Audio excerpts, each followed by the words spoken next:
Good evening, everyone, and thank you for the patience and the incentive to, stay back and learn from last session as well. Privileged to be a part of the conference and learn from the various speakers here and the audience and the interactions that I've had. And I guess now I have a way more holistic view of the vocational education system as well. So today's presentation, my co-author, Ankur Gupta, and we work in the field of human capacity development, while he's a lecturer at Temasek Polytechnic, a vocational education institute of the government of Singapore. I am a learning design professional at a leading higher learning institute in Singapore. I began my career as a science teacher, and it's been like almost 10 years ago. So at Modern School, Barakhamba, New Delhi, went on to further this experience in Singapore, learn, teach there, and then finally went to Sydney, Australia to further the interest in education that I had, not just science or how to teach, but rather the science behind how people learn, how organizations work, how teachers and various policy makers should work together to bring this system together. Ankur Gupta is a lawyer by profession, and he's the law lecturer in TP. So we are going to talk about the skills for the TWET teacher. Okay. So coming to the theme of the conference, where innovations in teaching, learning, and education is happening, I think it all lies where the global or the larger debate about over skills mismatch is taking place. So while we are developing some skills, there's this dynamic change of what are the skills of the emerging 21st century needed. So while curriculum realignment to cater to 21st century is needed, I think teaching practice needs to keep in step. And the role of the teacher and the learner in the current and the coming world is of utmost importance here. So I hope it is of relevance to our policymakers, to national policy of education, institutional leaders.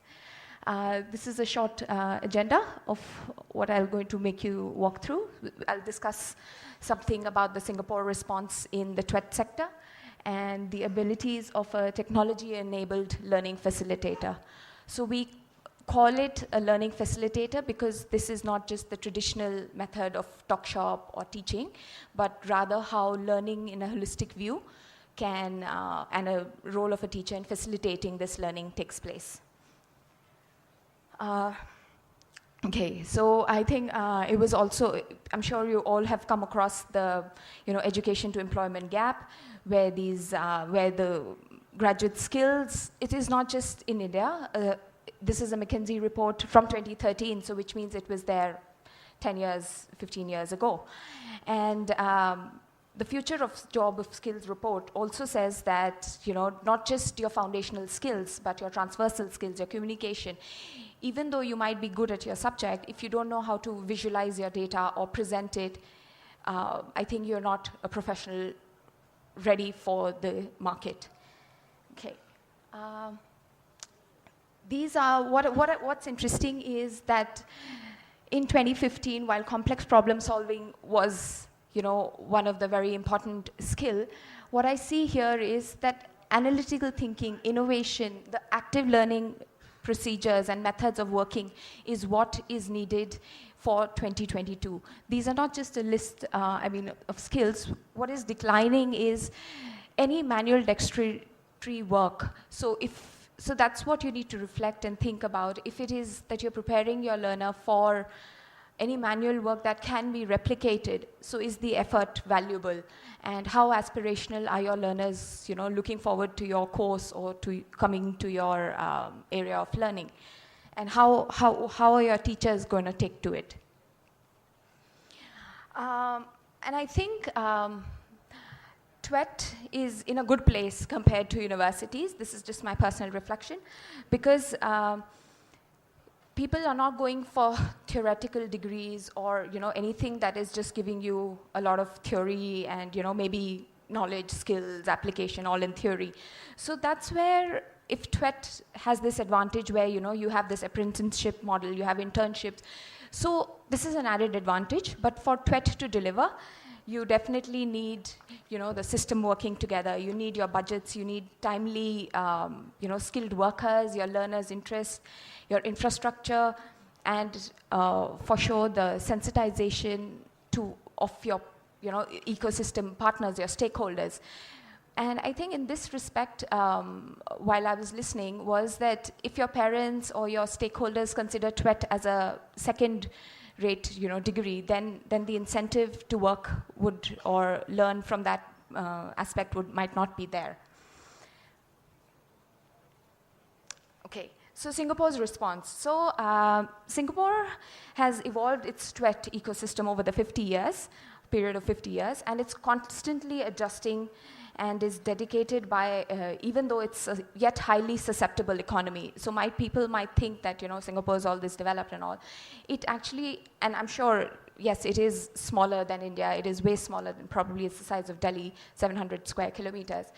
But it's the, from policy to implementation, the constant drive to making things happen and sticking to it, and then providing incentives and making the teaching profession valuable and competitive enough so that your good skilled teachers, your learners, your millennials also join the workforce. So I think that is a key in how you can develop a teaching workforce that is probably up to the marks of what is needed. So the labor market trends and demands in Singapore have been that the low repetitive work has been increasingly, being replaced by automation, and it is happening even now. And the value for higher value work, like for instance, the job of paralegals may not be, is slowly depreciating. So but if you're preparing your current learners to be a paralegal, they might be replaced by technology. Then tech advancements. Yes, of course, the budget and the money is needed, but also I would say that making the same way of working rather leaner and more collaborative, taking viewpoints, but then bringing it to action is also part of the user experience in where we work. And lastly, the demographics. So I think India has a fairly younger population, but Singapore, on the other hand, is aging fast, and it is with Japan and all where, the one-child policy. So the population is rather maintained, but then they're also growing old. So in this regard, then the skill shortages, the requirement to upskill your existing workforce and the older workforce and balancing that is what Singapore is currently, working on. And so they have designed these industry transformation maps, which looks at 23 industries, right from marine to teaching to education to law, intellectual property, and each transformation, and I think that's what the NSQF also looks at.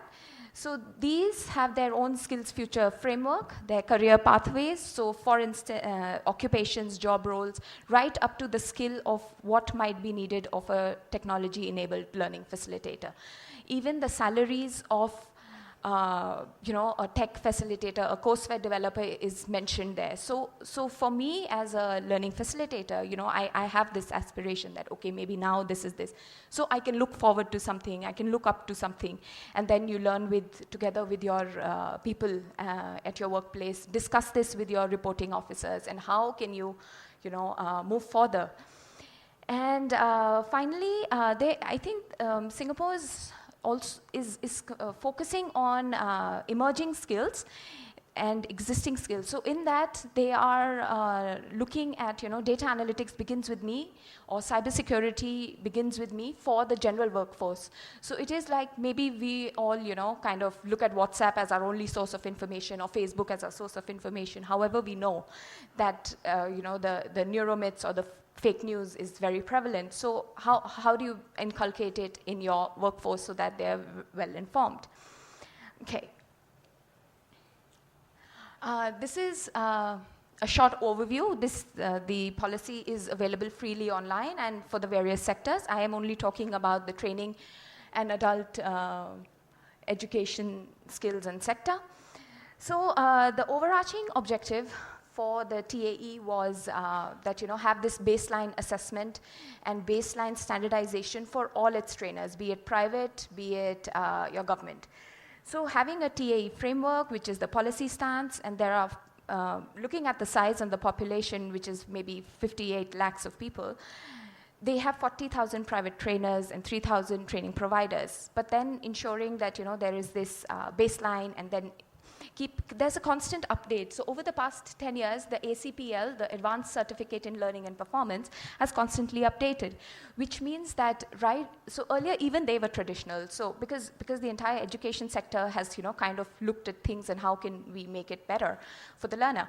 So here, now they talk about that teacher is not just, the traditional teacher, but then the roles are evolving, like that of a courseware developer, learning technology designer, a learning solutionist.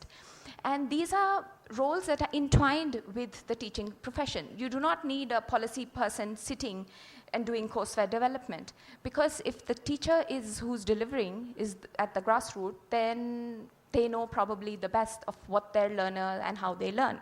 So getting these perspectives and working together is what is of importance. And I think that that's what my discussion with Professor Rathore was also here about, that the curriculum of the VET was rather designed between the Haryana University and Bhopal sitting together for the NITTR, so which is valuable, I guess. Okay. The incentive for TAE professionals. So this is explicitly written, and they talk about professional development, not just once a year, once a month, but rather this online way of working, or how do you embody it as a teacher. These are some skills of the tech-enabled facilitator that is articulated in the framework. And even though this is a laundry list, but I think there are many free learning management systems which the TWET in India can probably look at. One is the Microsoft Teams, which we are currently looking at, and it's this free software where you do not need some additional skills. I'm sure you know how to use WhatsApp and Skype. So it is that same platform where you can upload your curriculum, design it, tweak it. Your learners can go. There's social learning happening. Your learners can learn from it, and I think it is evident, and then teachers should also look at, teacher and teaching profession and the policymakers should look at teaching in a way where, it is informed by data rather than it is institution-based, that ye chalta aa raha hai, it has, the legacy atmosphere versus what is now needed for my learner to be in this complex analytical world.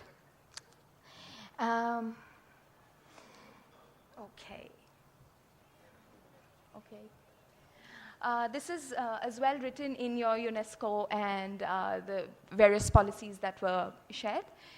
Okay, one, I think, so technically my presentation's over, but since, I read about in Sydney, Australia, where the learning science, so the field learning science basically means you understand the science behind learning.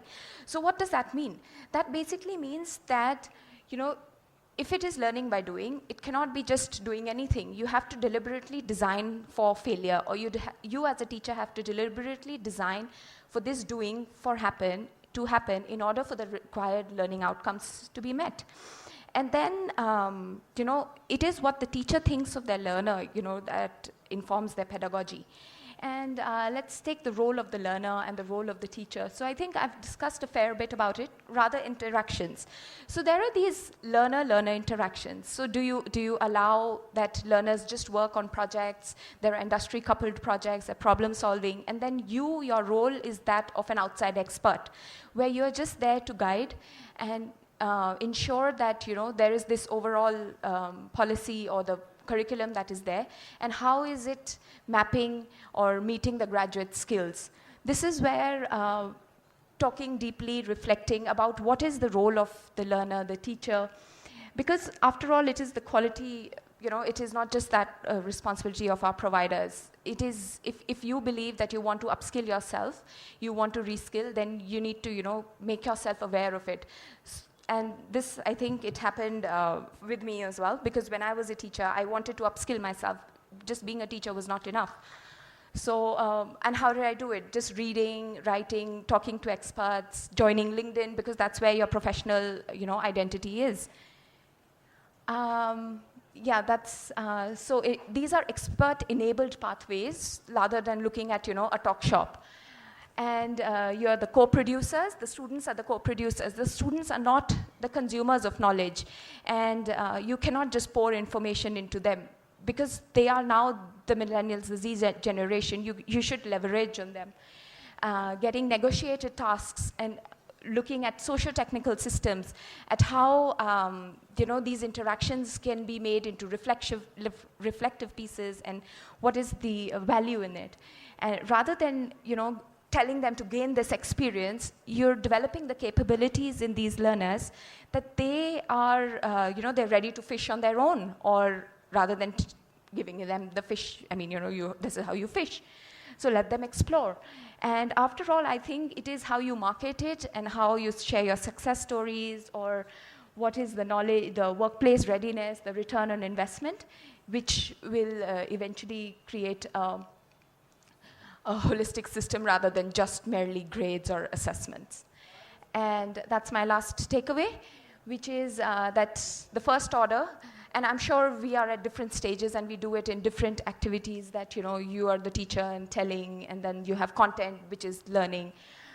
But moving from that to facilitation, to participation, to designing for experiences, and lastly, which even Sydney, Australia is yet to achieve, but we're moving towards that, and which is that looking at co-configuration, co-creation in your classroom, and looking at conscious inhabitation of these skills and learning and transversal skills, so that you are prepared for the coming unknown world. Because no teacher, no person here would probably know what is there 10 years down the line. But you can just develop your capabilities to be prepared for it. And so that is what we call the relational design. Okay, thank you.